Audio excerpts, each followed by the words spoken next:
Hi, everybody. I'm Susan Emerick. I'm happy to be here. Apologize for last week's technical issues with Periscope. Somehow my recording didn't get recorded. I was talking and no one could hear me. So this is a rerun. Hopefully you can tune in and ask me anything. I mean, that the majority of the conversation about this topic was happening on specific IT forums. It wasn't even happening on social networks. And so what I would say is be mindful of the conversation you want to be either leading or joining or contributing to, and be true to the goals of your brand and topically oriented around where is that most often being discussed and who it is that you want to engage. If you define those things up front, that will lead you in the right path and direction for what I call them venues or channels, if you will, that you want to participate on. So it's all going to be based on the topic and the goals that you're trying to make a presence in the market for. Hopefully that answers that question. Good. So we do have another question. It is, tell us a little bit about how you got into this particular subject matter and became a subject matter expert on employee advocacy. Okay. Well, it started a long time ago. I'm going to date myself with this in that I started my career before there was the internet, and a passionate marketer that's always curious about emerging technology and what's going to happen next, and got into digital marketing in the late 90s when we launched IBM.com. But what became really clear in those early days was that there was going to be something more than just a website that was going to be flat HTML pages about everything that you offered or your point of view on a particular service or solution that you brought to market, whether it be a combination of products and services, et cetera. And with the emergence in the late 90s, early 2000s of social networking, we started to see that our traffic on our websites were, and the campaigns that we were running were just not delivering like they used to be. And so we started to look at, well, where's the traffic going? Well, we started to discover that conversations were being had in social networks. Early on, it was more around news boards and things like that, where people were congregating, and there was a groundswell starting to happen around connectivity in social networks, conversations happening. And then, of course, there was the launch of professional social networks with LinkedIn. And that's how it all kind of started, was trying to figure out where was the audience going. If we were not going to be able to connect with them directly through our campaigns and lead generation activity that we were doing, where were they going? So kind of the notion of swim where the fish are swimming. And so that's where we started.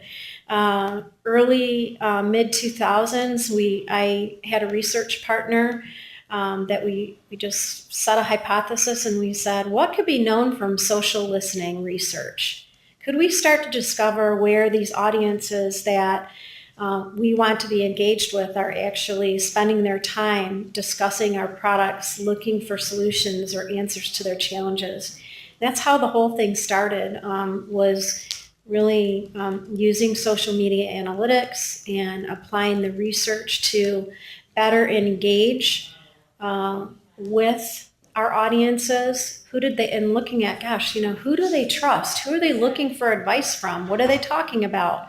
Lo and behold, when we were doing that research, we discovered very prominent industry influencers that we needed to build relationships with. And we also discovered there were a handful, not a lot, of employees that were active and already building a presence of their own and considered quite prominent and influential in their own right. And so start tapping into those folks and say, what is it that you need help with? how could we help you to learn more about what we're finding from the social media research and discovery process? Could we help you connect with these industry influencers based on the research we're leading?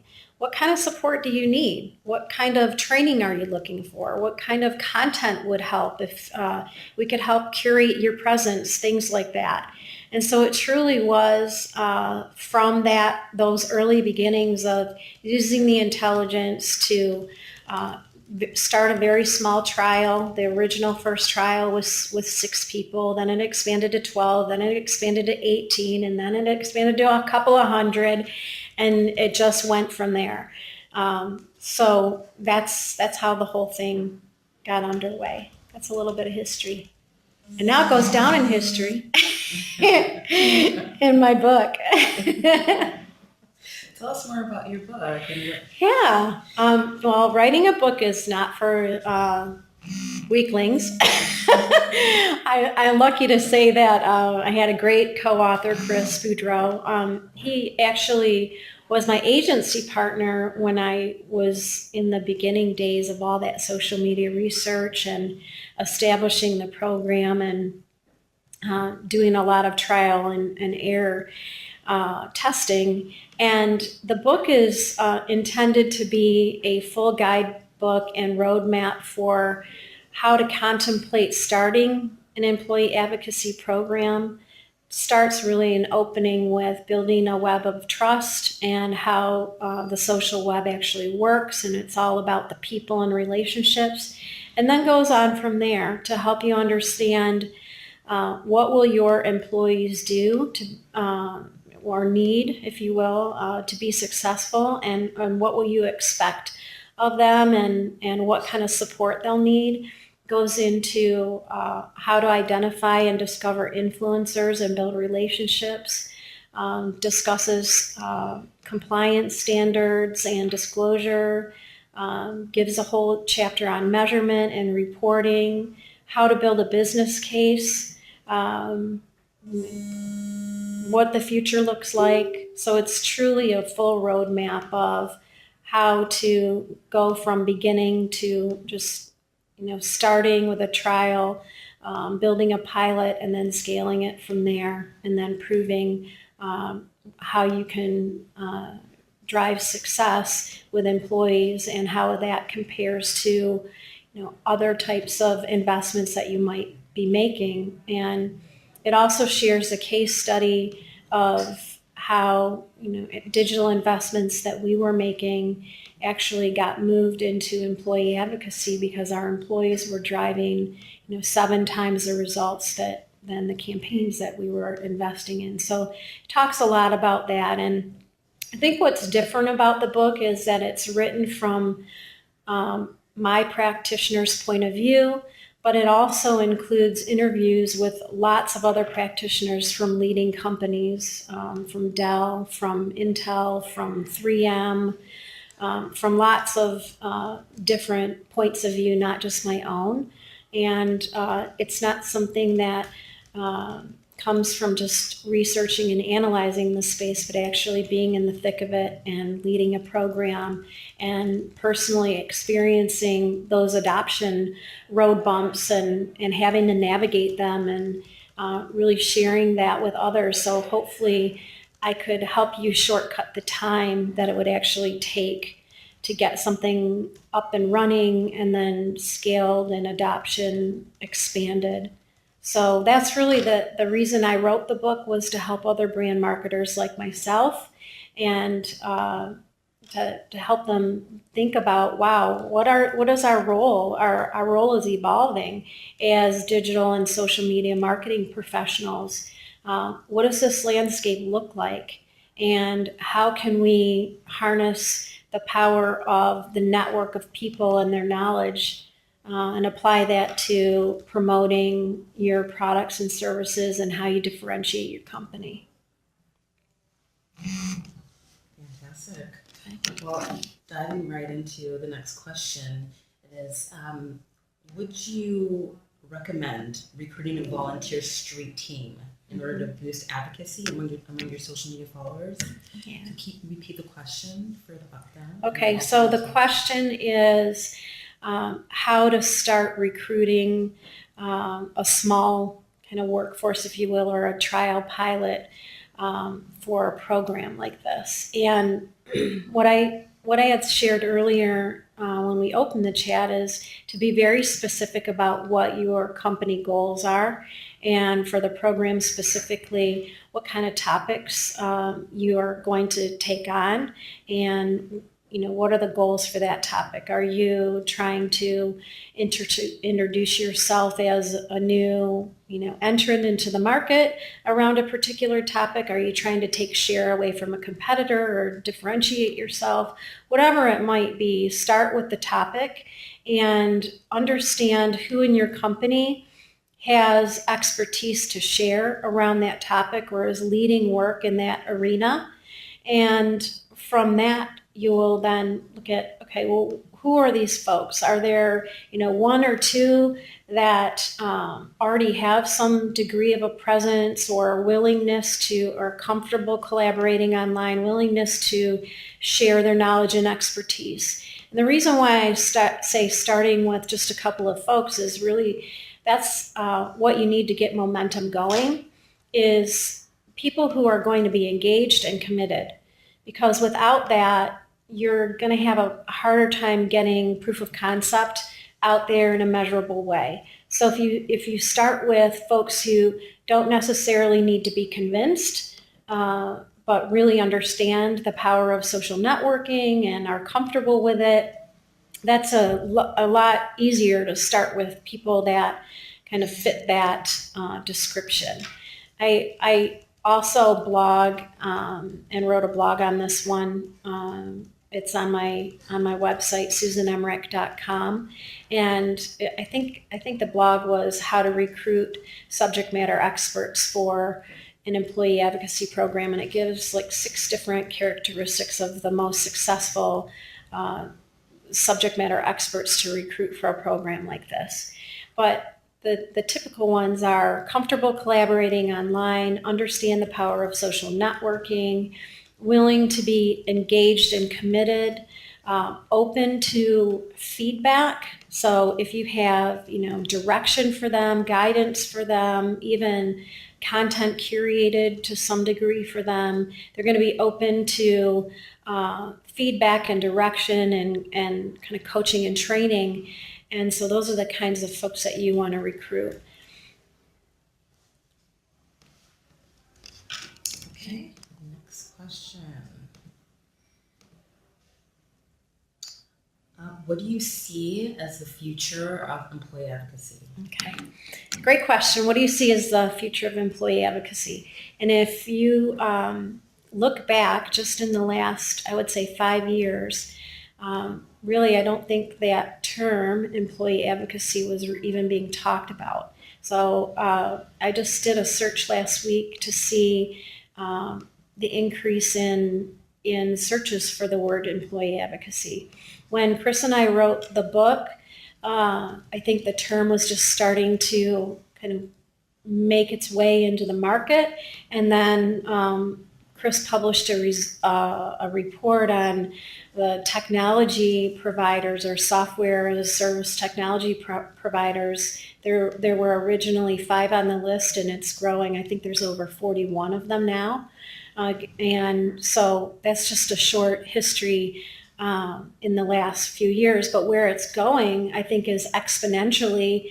Companies are understanding the power of social networking is right under their nose. It's in the talent that they have, the resource and highly skilled professionals that they have at their company, and tapping into the passion of the work that they're leading for their companies and allowing them the opportunity to openly share that is starting to really, I think, be incredibly powerful to them. And there's been leading companies, like the work I led at IBM and other companies, there's lots of them in the space that are starting to talk about the measurable value and its quantifiable value that's been proven.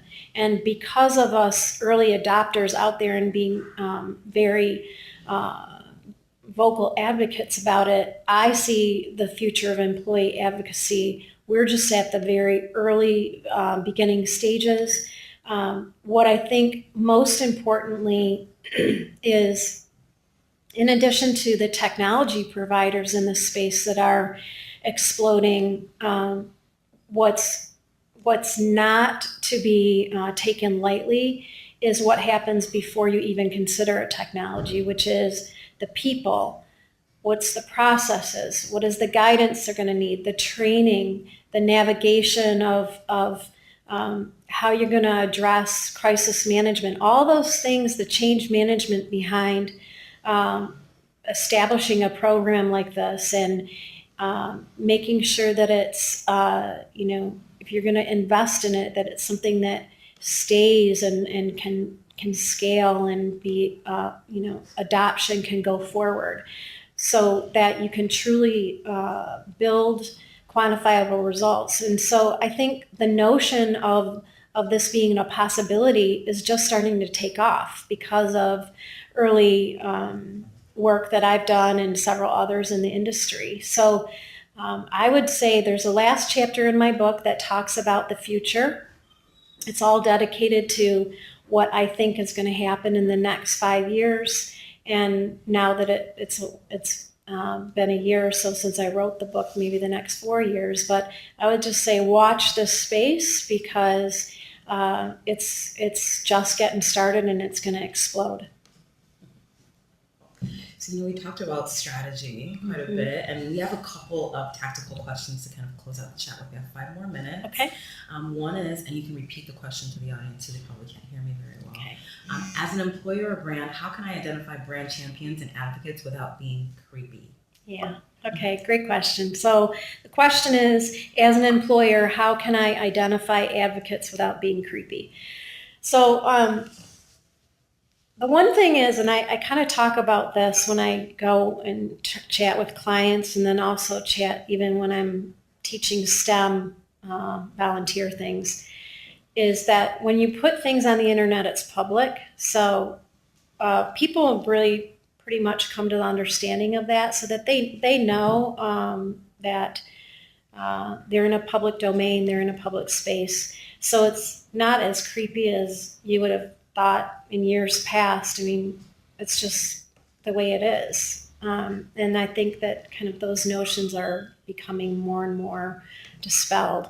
But what I would say is that you're going to know your hand raisers. You're going to know those enthusiastic employees.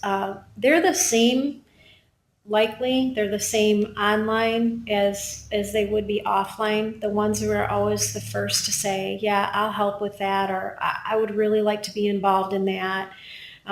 They're the ones that are the committed, engaged employees. And as I mentioned before, you only need to start with a handful, because their engagement and their early adoption and proof of results will help inspire others. Don't start with people who need to be convinced, or, what I call the group kicking and screaming. They'll never get it. So I think you can identify them more than likely. Just ask around. Ask the ones that are those couple, hey, do you have with that? Or I would really like to be involved in that. They're the ones that are the committed, engaged employees. And as I mentioned before, you only need to start with a handful, because their engagement and their early adoption and proof of results will help inspire others. Don't start with people who need to be convinced, or, what I call the group kicking and screaming. They'll never get it. So I think you can identify them more than likely. Just ask around.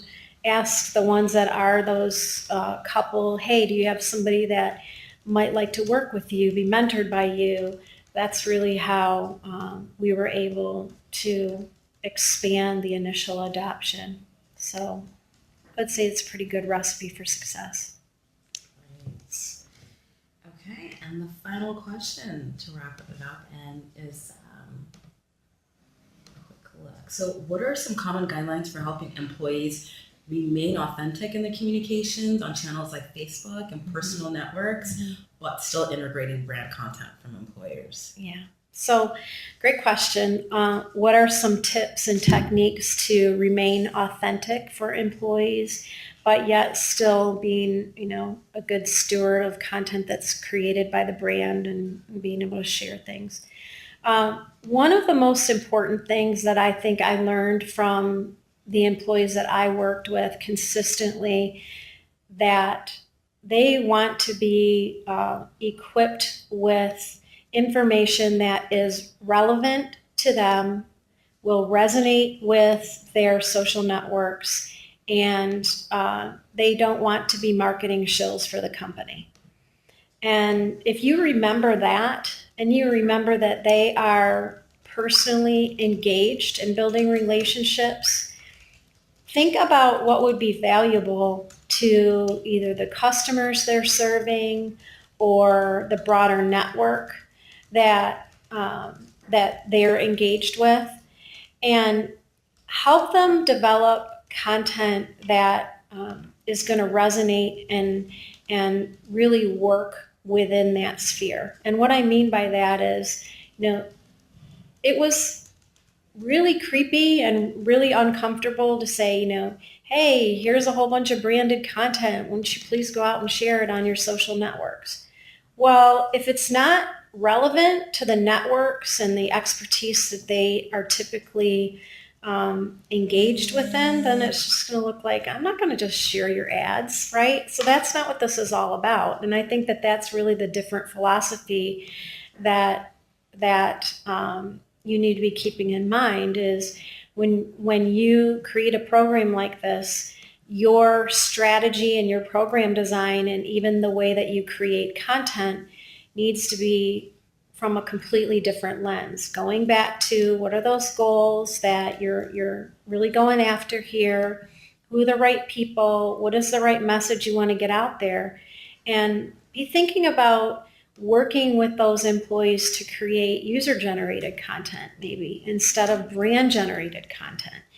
There's lots of ways you could incorporate not only maybe a hybrid between the two, but you work on it together. And that way it comes off a lot more authentic just by the nature of the way it was created. Those employees are going to know the language. They're going to understand what's naturally the way people describe things. They'll have their own vernacular, whatever it might be. And so the closer you get to that, the closer that you're going to get to people being inspired to be engaged and not feel like it's just a stream of advertising that you're equipping your employees to reshare. And we are done. So it's a wrap. Can you tell people where they can learn more about you? Sure. You talk about your blog and just follow up with your updates and maybe even connect with you. Okay, good. So I'm on Twitter at SF Emerick. So it's like San Francisco, Emerick, SF Emerick. And I have my own blog, susanemerick.com. And my book, again, is The Most Powerful Brand on Earth. You can check it out on Amazon. It's also sold on Barnes & Noble. You can find me on LinkedIn, Google+, pretty much everywhere. Just Google me. And love being part of Social Media Association of Michigan. And it's been a great time chatting with you. And thank you, Sola, so much for having me. And with us today. You were excellent. Good. Okay. All right. Bye, everybody. Bye, everybody.